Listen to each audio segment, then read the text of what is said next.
Hello, welcome back to the channel. I know I've covered these guys before, but I've totally reposed them. This is part 2 of the shelf review.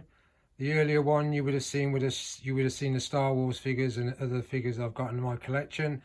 But I'm going to come first to Superman there, which I never thought I could get him in this pose because he's now gripping the lasso of truth, which belongs with the Wonder Woman figure.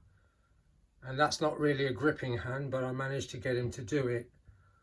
So I kind of like that effect. And in my imagination, you could imagine him having that because he's a good guy. And not only does that lasso get you to tell the truth, it also can restrain you. So no matter how strong you are, you're not getting out of it. Wonder Woman, I've reposed her. Not my best pose, but it was about time to give her a change. And I do like her. And I've done a review on her called the Tiara Debate. So check out the channel and you'll see what that's all about. And then I've posed out the Flash. And I've also posed out Aquaman. And I did say on the first shelf review, when I was reviewing Aquaman in the cabinet, I accidentally called Black Manta Aquaman, so forgive that faux pas. And coming along the front of the section, you'll see Cyborg. And then it's only recently he keeps falling over. I don't know what that's all about, but hopefully he's going to stay in this pose. And then we're going to finish with Batman, whose pose hasn't changed. I've just changed his angle, so he's more like that. But this is a quick one on the Justice League because I've got other parts of my collection that I've changed the figures out and changed their dynamics. So let's move on to the next section.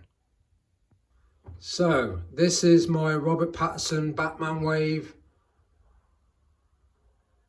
And I'm going to come in close on him. I've given him a shotgun from my McFarlane's accessory pack. He's holding the Batarang in the other hand. Doesn't come across well on camera. You can see that grappling gun on the belt. I've hooked it on. And I've got Penguin with his fighting fist on. A great series that, starring Colin Farrell. And I also saw the trailer for the follow-up to this Batman movie, in which Clayface is going to be there in the storyline. So on this side we've got Riddler and Catwoman, and of course the Bat Cycle. So if you watched my review on these figures before, you would see Batman on that Bat Cycle. So I'm going to pause it so I can get into a better position. So this is my Doctor Strange section, essentially. Need to do another review on him.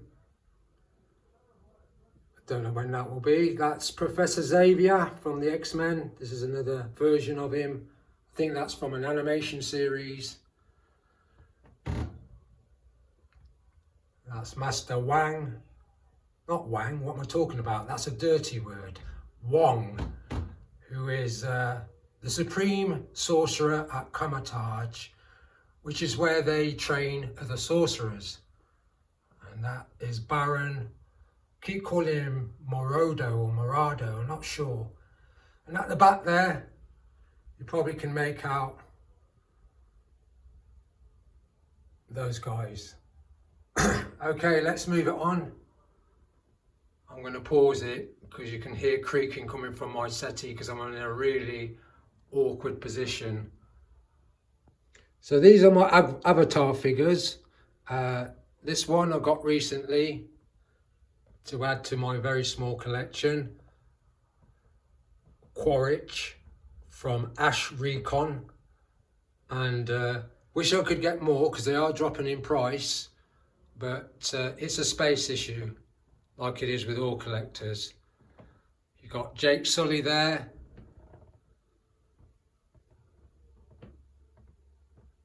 And across on the other side you've got Neytiri, and then you can just about make him out at the back, Tonawari. And as I said on the Hellboy review, their tails move, but Hellboy's doesn't, so I'm quite pleased with Hellboy anyway, but I love these figures. And they do glow in the dark when you switch off the lights because they're made of luminous paint. So I'm going to pause it again. And I just wanted to quickly show you where I put my Wolverine figure, because I reviewed him recently, and he's standing next to unmasked Deadpool.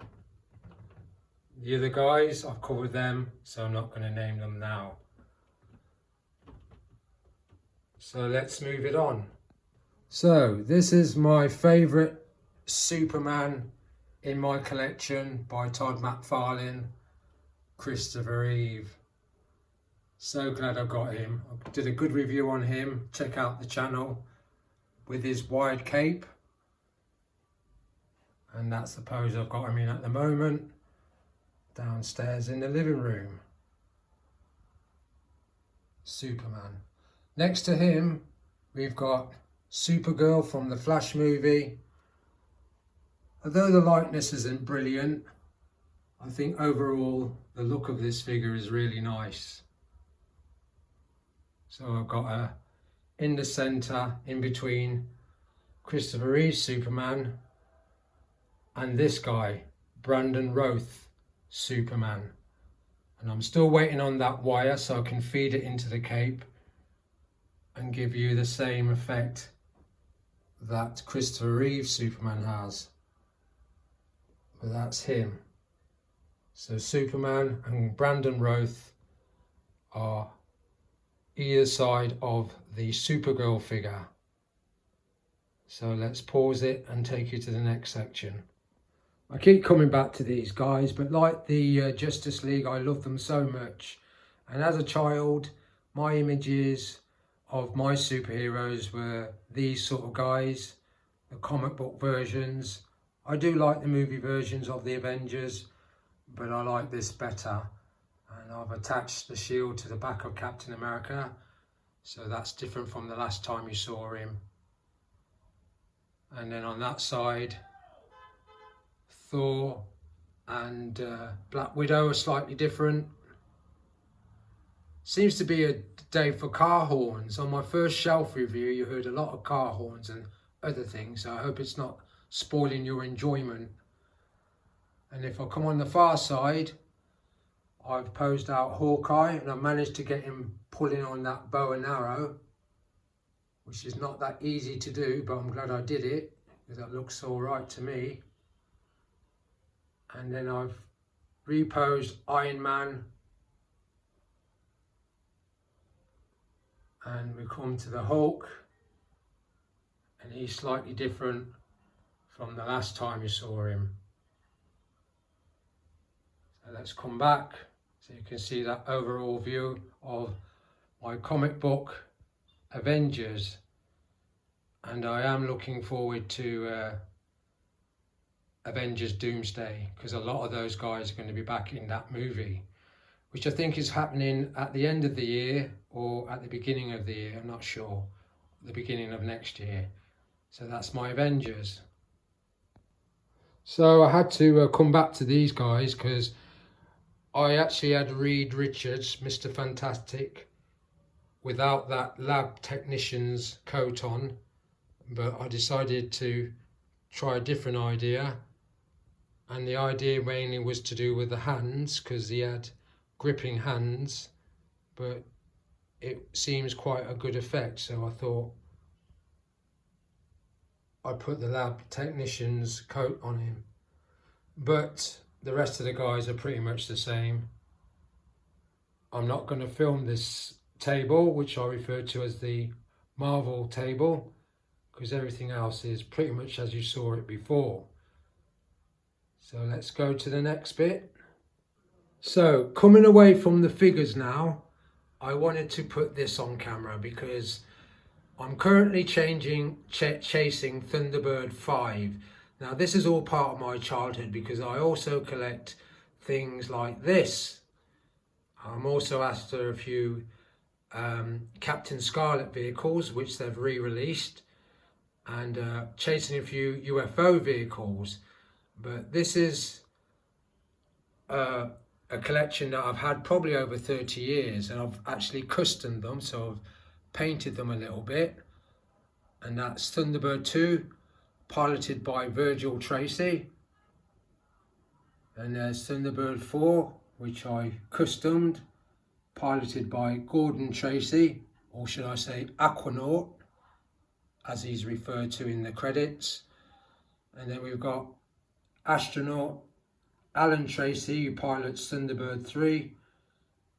And then we've got Thunderbird 1, piloted by Scott Tracy. But Thunderbird 5, which I'm going to pick up, is piloted by John Tracy, and that Thunderbird 3 actually is to scale, so it will slot into the docking port of Thunderbird 5.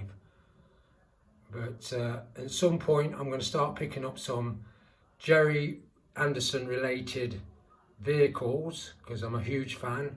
I have the UFO box set, Thunderbirds box set. I'm going to pick up the Stingray box set. And why I mention Stingray, because down below that section you've got Stingray and the, well, I call it a flying fish, but that's piloted by a couple of underground undersea aliens that are the kind of enemies of the Stingray crew. And at the back there you'll see a updated version of Fab 1, which is based on the movie Thunderbirds A Go, which was a terrible film. Initially Jerry Anderson was involved in that, but he walked off the project, and I don't blame him. And there's Stingray. Sorry about the wobbly camera. They've re-released that Stingray, but it's a lot bigger, and I do like it, but this is alright for me. So I'm going to pause it and take you to the last bit of this shelf review.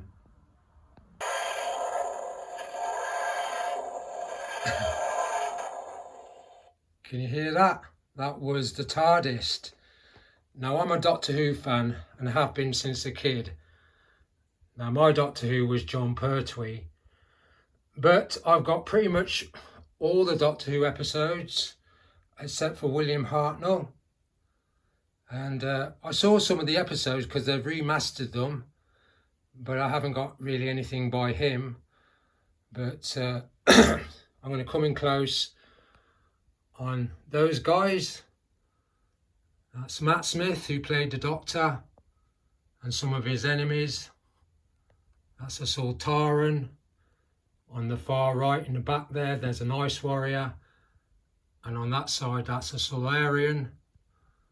And there's a couple of Daleks that my mate gave me, who owns a toy outlet and also runs the Bilko Museum, and I've got that box set as well.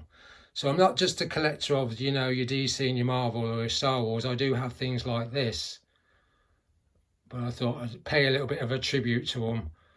So on that note, I'll say thanks for watching the channel, and I'll see you again next time.